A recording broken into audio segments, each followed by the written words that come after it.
அம்பலத்தை அம்பு கொண்டு அசங்கென்றால் அசங்குமோ?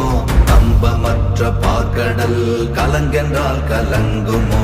இன்பமற்ற யோகியை இருளும் வந்து அணுகுமோ? செம்பொன்னம்பலத்துளே தெளிந்ததே சிவாயமே.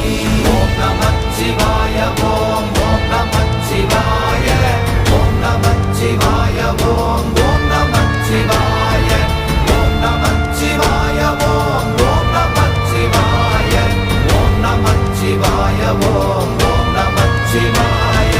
அவ்வெனும் எழுத்தினால் அகண்டம் ஏழுமாகினாய், உவ்வெனும் எழுத்தினால் உருத்தரித்து நின்றனை, மவ்வெனும் எழுத்தினால் மயங்கினார்கள் வையகம். அவ்வும் உவ்வும் அவ்வுமாய் அமர்ந்ததே சிவாயமே. ஓம் நமச்சிவாய ஓம் ஓம் நம